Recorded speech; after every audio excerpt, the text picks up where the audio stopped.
Great job.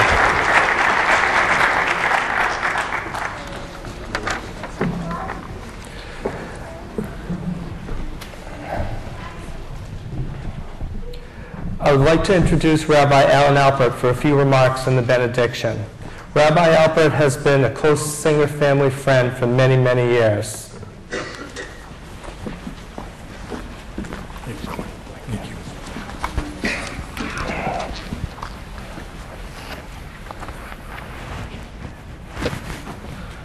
When Alan Gale called me a few months ago to participate in today's program, I was both honored and humbled.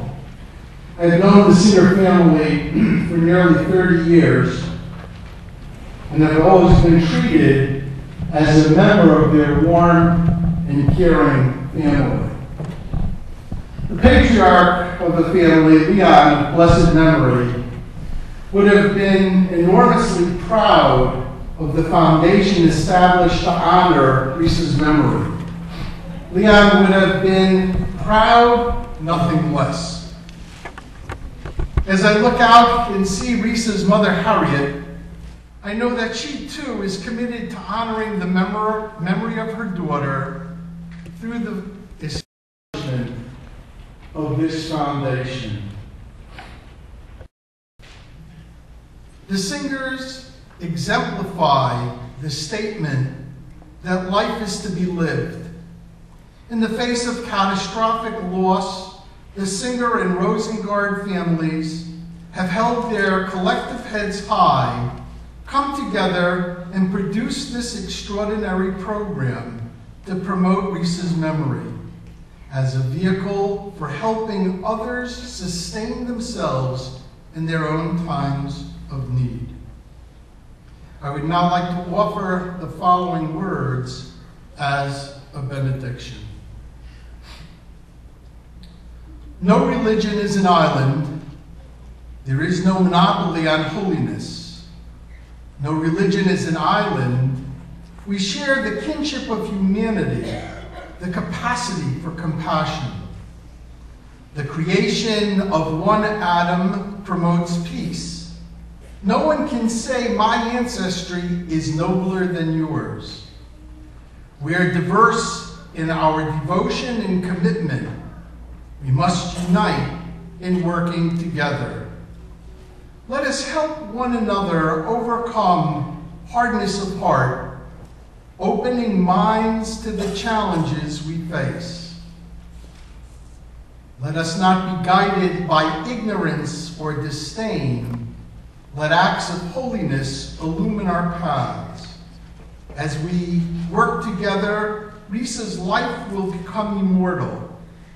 By working together in the name of Risa Singer Rosengard, other lives will be made easier.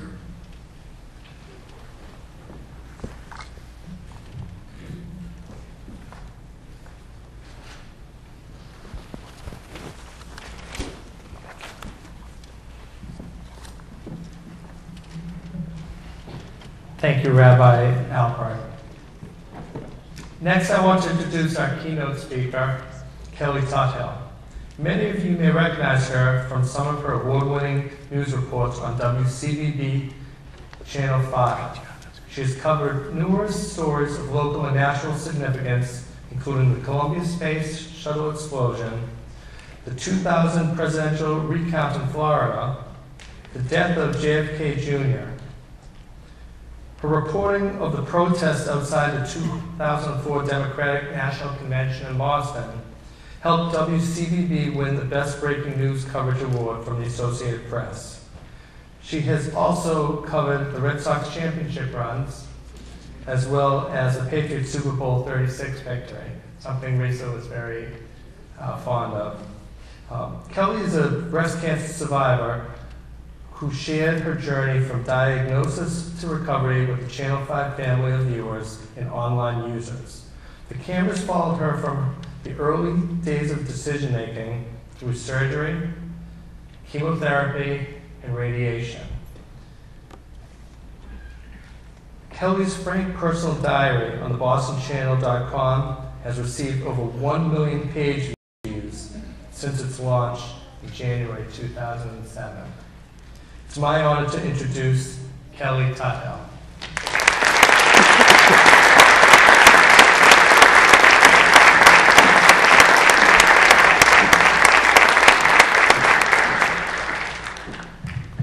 Good evening, everyone, or afternoon, depending on what time you wake up in the morning, I guess. I usually get up around 5 or so it's definitely evening at this point. Well, I was 36 years old when I found a lump after nursing my 6-month-old baby. I had a 2.5-year-old daughter as well at the time, and they quickly told me it was indeed breast cancer that had spread to my lymph nodes. I spent most of 2007 in treatment for that cancer, and as Len told you, the cameras were there as well. Through surgery, chemotherapy, and radiation, things that some of you in this room I know all too well. It's definitely difficult for a young family, as Glenn and his family know, to keep it all together during treatment. As a mom, your first priority is always your kids. Even if you're a working mom, if the kids need something, that's going to somehow become the most important thing. But when you're diagnosed with cancer, all of a sudden treatment has to be the most important thing. Because if you don't survive it, obviously you can't take care of them no matter what. So treatment becomes everything. And figuring out how to get to that treatment with the minimal impact on your family becomes a juggling act that everyone who loves you becomes involved with.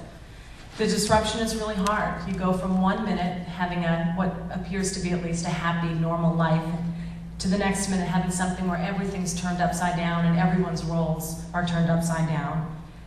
I continued to work because it was the one place where I could go and feel normal. For 8 hours a day, I could feel like my old self, and if I just stared at a computer screen, nobody seemed to mind. Whereas at home, your kids still expected the same level of commitment, no matter what treatment you were getting. You know, my family really stepped up for me, my friends really stepped up.